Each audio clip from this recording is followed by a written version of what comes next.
Hi everyone and welcome back to my channel. My name's Sophie and this channel is chronicling my journey of living my best life with multiple chronic health conditions. Today, as you can tell by the title, I will be talking about the death of my various parental figures.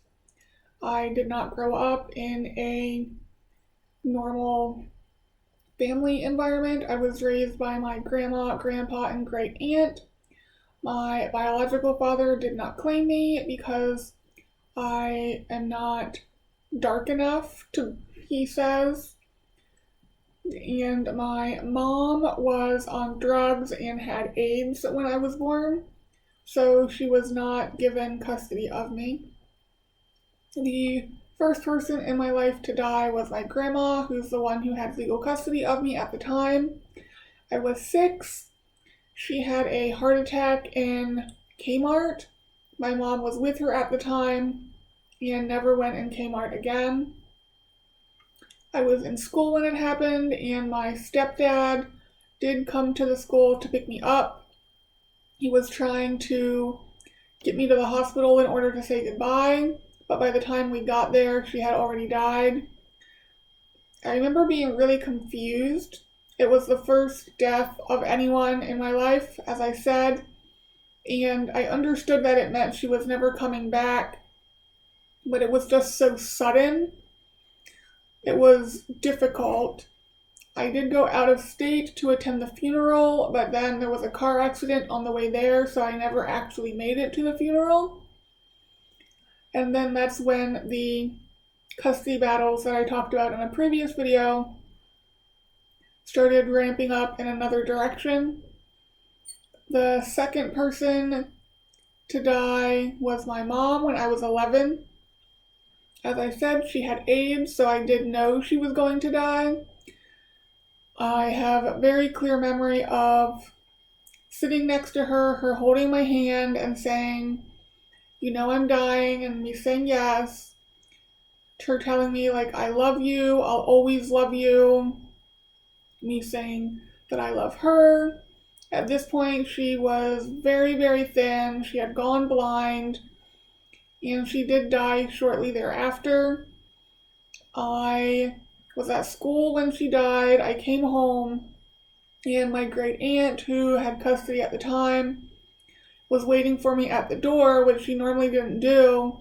And I remember asking her what's wrong, and her just saying, like, "Nothing, like, how did your day go?" And I was like, "Tell me what's wrong."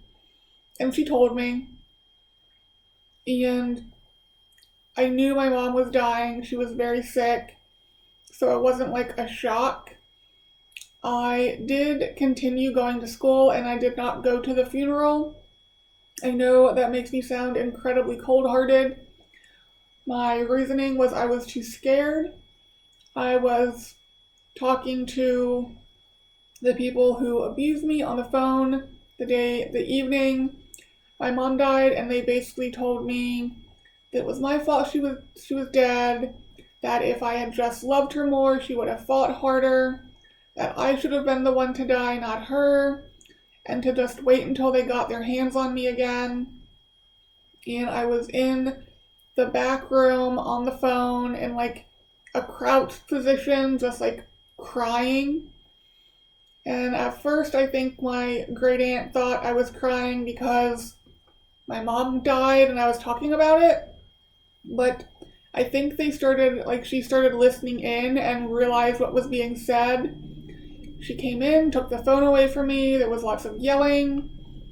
And like I said, I did go to school. I did not go to the funeral. I was too scared. I remember being kind of confused when my cousin by marriage, I'm not good at the whole family tree genealogy thing, was not at school. I had kind of already forgotten about my mom's funeral. And the people I was sitting at lunch with just sort of looked at me. And then I remembered why she wasn't there. It was very awkward, to say the least. Then, when I was 14, my grandpa died. He was not living with us at the time. We did a call at like 3 in the morning, and those 3 in the morning phone calls are never good. And that's when my mental health just started to spiral for whatever reason. There wasn't a death of another parental figure until I was 28, and that was the person I called Dad, who was a friend of the family who I moved to the East Coast to live with. His death was also sudden. I believe I've talked about it in previous videos. He had an aortic dissection, which is basically a tear in the aorta, which is the major artery leaving the body. So he bled out internally. He was having some chest discomfort that evening, but he thought it was just like acid reflux or whatever, or that's what he told me. I don't know how much he knew, because he had had a quadruple bypass previously and said he would never have gone through with it had he known what it was going to be like a recovery and everything like that. So even if he knew he was having some sort of cardiac or potentially fatal event, I'm still not sure he would have gone to the ER, because they would have had to cut open his chest again. So that was very difficult. I'm the one that found him. I did CPR, called 911, all of that stuff. We had discussed his end of life wishes and what I should do if I find him unresponsive. So all of that, I knew what to do, I knew what he wanted, and I was going to honor those wishes. Then about 6 months later, my great aunt was diagnosed with stage 4 lung cancer and did decide to not get any treatment, which is the same thing I would have done. So that started me driving back and forth to Ohio every month or so. And then the last week when she was deteriorating, I drove and basically started taking care of her 24/7. And I was with her when she died. And I don't want to say the deaths are easier when you know it's coming, but it's in a way easier. I also think it depends on who the person is, how close you are to them, and how it affects your life. My grandma's death, for example, started a renewal of custody battles, and that's when I was going back and forth out of state to the family that ended up abusing me. When my mom died, the custody battle sort of stopped. I also knew it was coming. When my grandpa died, he wasn't really involved in my life anymore. He didn't live with us.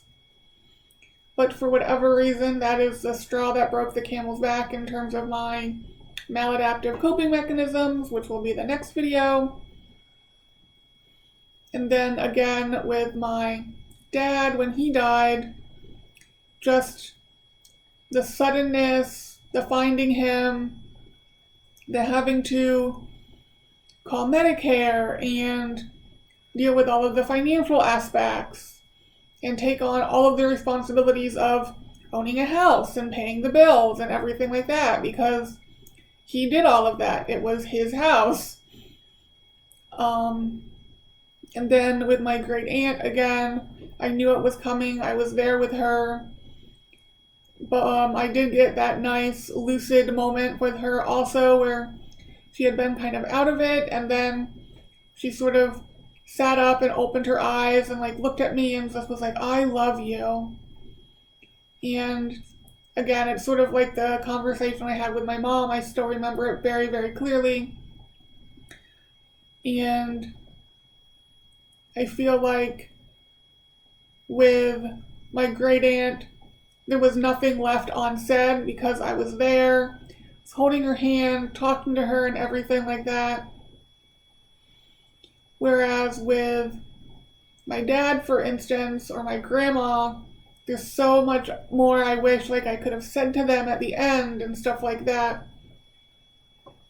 So the manner of death, the timing of death, all of that definitely changes how a person responds to it.